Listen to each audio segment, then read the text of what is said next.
Assalamualaikum warahmatullahi wabarakatuh. Ingin tahu rahasianya? Cara menanam kangkung di polybag 18 hari bisa panen dan subur. Ini panduannya.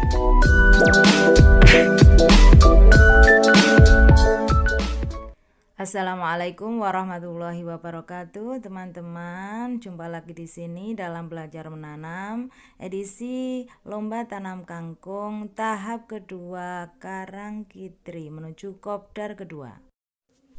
Mula-mula kita siapkan metan atau media tanamnya ya, teman.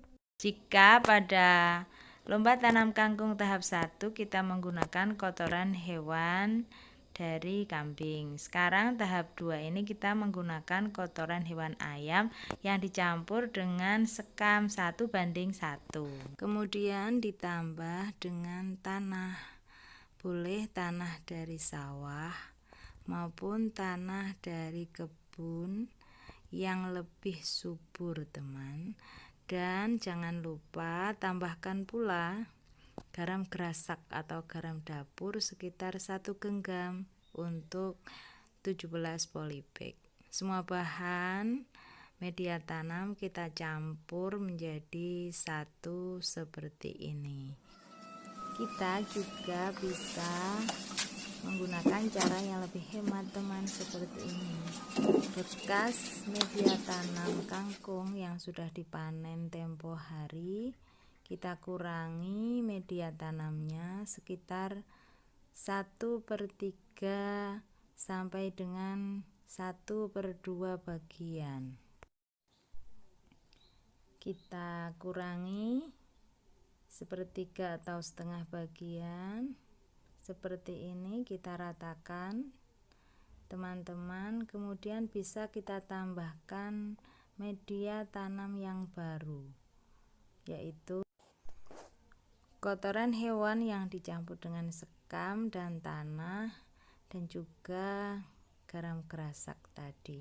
Sementara itu kita kembalikan bekas media tanam yang dipakai untuk penanaman kangkung tahap 1 yang sudah kita panen pada beberapa hari yang lalu. Jangan lupa kita mengisinya yang rata.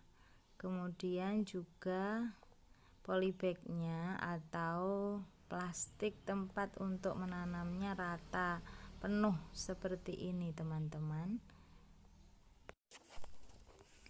Kemudian kita memindahkan ke tempat yang cukup sinar mataharinya, agar pertumbuhan kangkung nanti diharapkan dari waktu ke waktu, dari hari ke hari, tidak ada kendala dan tumbuh dengan subur. Ini adalah doa kita, semoga subur dan sehat. Di sisi lain kita siap biji kangkung yang unggul. Sebelum kita tanam kita harus merendamnya dulu sekitar 5-6 jam. Setelah itu kita saring ya, teman-teman. Seperti ini kita tiriskan. Jangan sampai tumpah ya, harus hati-hati.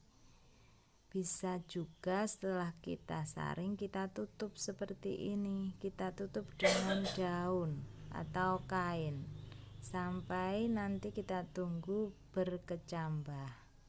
Sementara itu sebelum kita tanam kita perlu menyiram media tanam kita agar tetap lembab dan basah.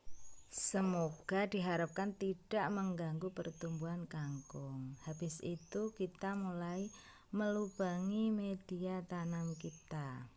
Meskipun hujan gerimis ini, teman-teman, kita tetap semangat untuk menanam kangkung, menanam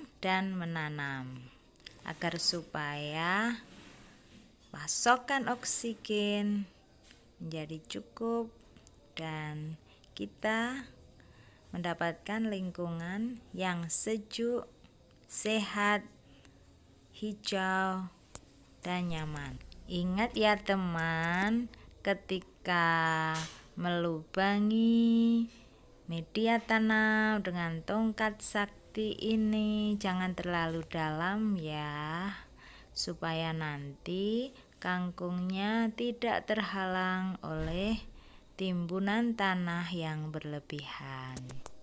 Sesudah selesai kita lubangi, kita mulai menanam biji kangkung. Jangan lupa membaca doa Bismillahirrohmanirrohim.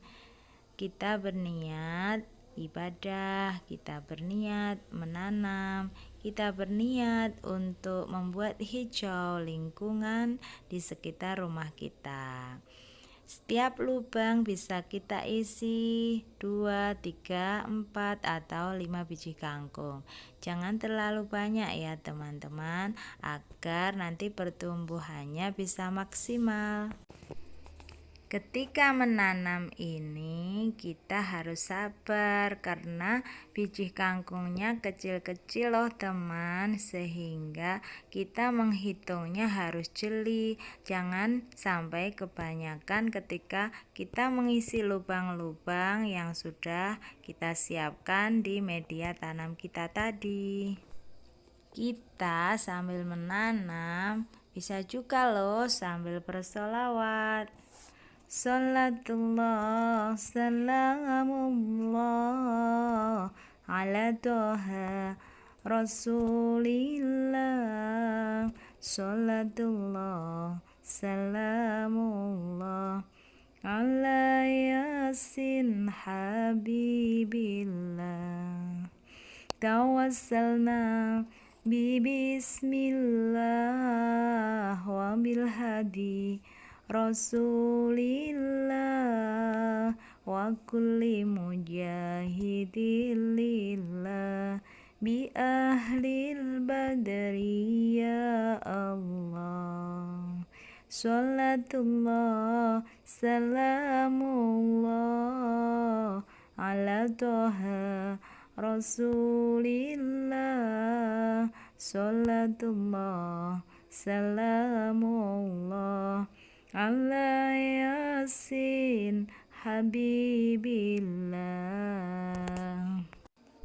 Jangan lupa ya teman, setelah kita selesai menanam biji kangkung, maka harus ditutup dengan tanah yang gembur. Jangan banyak-banyak ya, sedikit saja. Yang penting biji kangkungnya sudah tidak tampak lagi, jadi menutupnya tipis-tipis saja. Sabar namun tetap semangat untuk menanam, karena dengan menanam membuat rumah menjadi lebih sejuk dan segar. Di samping menambah estetika rumah, bisa juga mengurangi kebisingan, meningkatkan kualitas udara di sekitar rumah kita. Sesudah itu kita siram lagi ya teman. Jangan biarkan media tanam kita kering, tapi usahakan tetap basah atau lembab. Tahu teman kenapa kita memilih kangkung untuk ditanam? Karena kangkung memiliki mineral seimbang yang sangat berguna untuk hipertensi dan stroke. Kangkung itu kaya akan kalium loh teman. Kangkung membantu Anda mengurangi tekanan darah tinggi dan mengendurkan pembuluh darah, yang akhirnya akan melancarkan aliran darah ke seluruh tubuh. Nah, seperti ini ya teman, kita upayakan 1 hari 1 malam hingga 2 hari 2 malam metanya tetap lembab atau basah seperti ini. Dan jangan lupa untuk menanam refugia. Selain indah, refugia ini sangat bermanfaat bagi tanaman kita. Aplikasi pestisida yang tidak tepat dapat berdampak negatif dengan memicu ledakan populasi hama akibat resistensi atau resurgensi. Dampak tersebut dapat dikurangi melalui pengendalian hama terpadu atau PHT, termasuk refugia. Alhamdulillah. 3 hari atau 4 hari berikutnya tanaman kangkung kita sudah mulai bertambah tinggi tumbuhnya, juga bunga refugianya. Kita menanam kangkung konon berasal dari Asia Tenggara. Kangkung ini membutuhkan banyak air dalam pertumbuhannya, namun perawatannya cukup mudah. Kangkung memiliki kalori dan lemak yang rendah, namun daunnya mengandung banyak vitamin dan kaya akan antioksidan serta mineral. Kita menyiramnya rata-rata 1 kali 1 hari dengan air leri. Bisa juga seminggu sekali ditambahkan MGA dan MGB, mannitol atas dan mannitol bawah. Ditambah dengan limbah dapur yang sudah akan menambah nutrisi yang sangat dibutuhkan oleh tanaman. Banyak sekali manfaat tanaman kangkung, teman.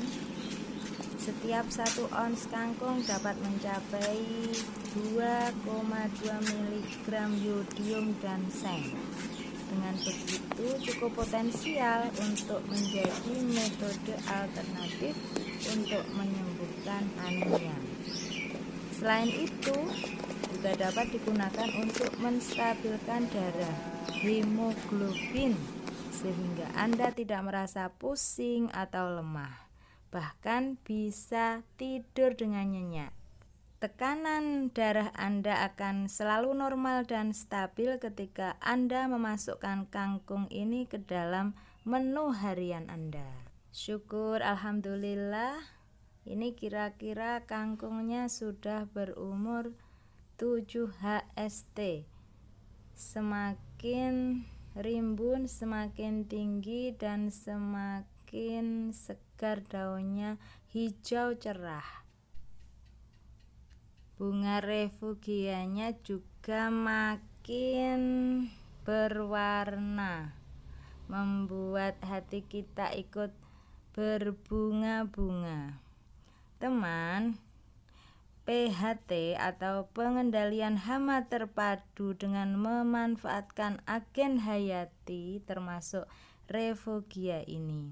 Rekayasa ekologi berupa pemanfaatan tanaman refugia berperan sebagai mikrohabitat agen hayati dari OPT, tanaman utama. Refugia dapat menyediakan tempat berlindung secara spasial dan atau temporal bagi musuh alami hama, seperti predator dan parasitoid, serta mendukung komponen interaksi biotik pada ekosistem. Bersyukur teman-teman, dari hari ke hari pertumbuhan kangkung semakin baik dan subur serta hijau seperti ini sangat menyenangkan. Bismillahirrahmanirrahim. Kangkung 14 HST. Tinggi kangkung sekitar 26 sampai 30 cm. Refugia selalu setia. Refugia selalu mendampingi tanaman sayur dengan harapan OPT atau organisme pengganggu tumbuhan tidak beraksi di sini.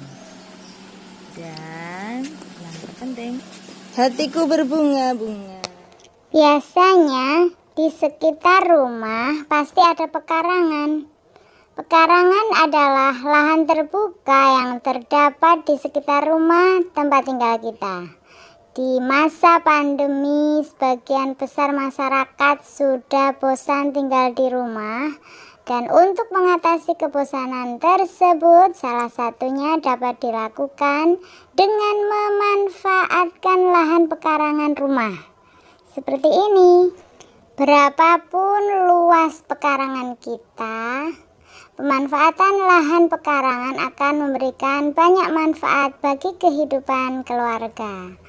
Bisa menanam toga, yaitu tanaman obat keluarga, sayur mayur, dan untuk mempercantik diberikan bunga-bunga.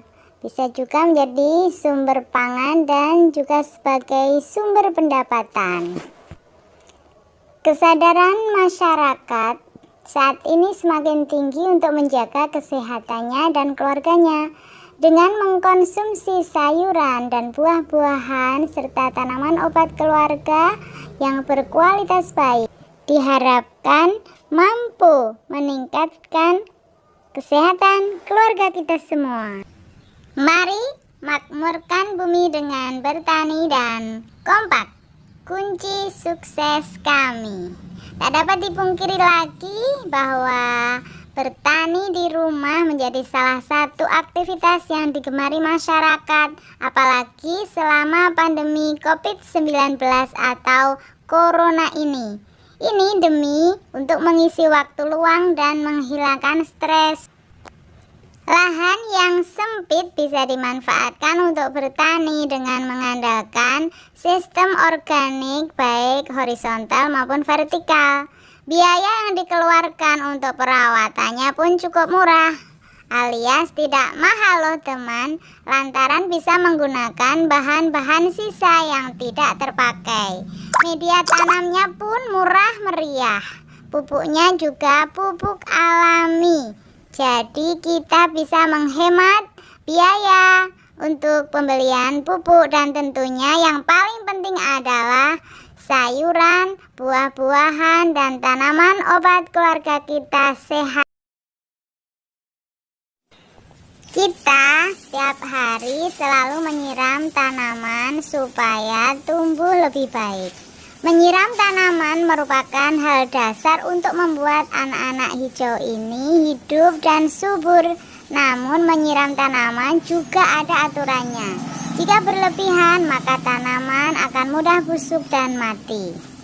Menyiram tanaman di siang hari juga tidak disarankan karena waktu-waktu itu adalah saat di mana tanaman sedang berfotosintesis atau memasak makanan. Idealnya kegiatan menyiram tanaman dilakukan pada pagi hari saja. Daripada di sore hari itu tidak baik. Penyiraman pada pagi hari bisa menjadi bekal menghadapi udara panas. Selain itu, jika kita menyiram dari atas tanaman, air di daun akan menguap di siang hari. Namun jika kita menyiram di sore hari, maka air yang menempel di daun tanaman kita akan mengendap di sana dan bisa jadi akan menjadi penyakit daun. Penyiraman pagi juga bermanfaat untuk tanaman musiman seperti tanaman sayuran ini yang umumnya memiliki akar lebih dangkal sehingga sulit mengambil kelembaban di tanah yang lebih dalam.